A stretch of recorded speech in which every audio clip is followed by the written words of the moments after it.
Tout d'abord, les VCA ne sont pas présents par défaut. Il faudra aller les actionner en configurant les tranches de console comme ceci. Bouton droit sur une piste, configurer les composants de tranches de console, et on coche VCA. Une nouvelle étiquette vient de se créer juste au-dessus de l'affichage du niveau de crête, et si je clique dessus, je peux créer un VCA pour les tranches de console sélectionnées. Un tout nouveau fader vient de se créer, et chaque piste peut maintenant être affectée à VCA 1. Ce qu'il faut remarquer en premier, c'est que ce fader VCA ressemble étrangement au master principal. Il est même la copie conforme de ce dernier, à une seule exception près, ce petit D qui est ici, qui signifie diminuer.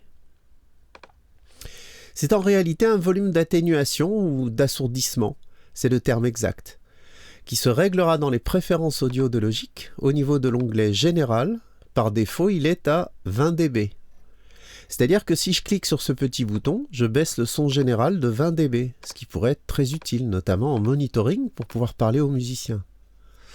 Mais ne nous égarons pas, revenons à nos moutons. Ce fader représente donc un volume. Jusque-là, tout va bien.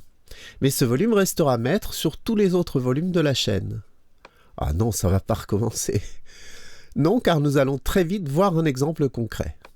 Je nous ai préparé une petite programmation à partir de samples de ma collection personnelle, ainsi que 2 ou 3 Apple Loops comme d'hab, et j'imagine que ce cas de figure vous sera largement familier.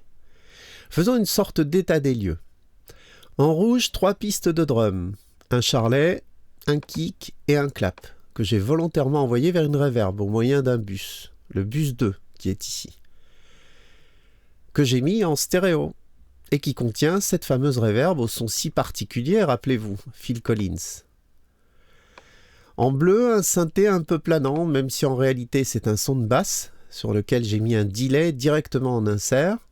C'est ce qui nous restera à voir d'ailleurs pour cette petite série de tutoriels concernant la table de mixage. Et en vert, ici, une petite guitare funky.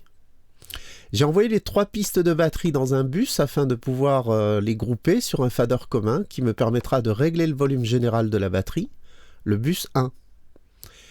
J'ai également renommé la tranche de console auxiliaire qui reçoit ce bus 1, drums, qui est ici en rouge également. Tout commence maintenant. Si je décide d'ajuster le volume global de mes drums, je vous ai dit que j'avais groupé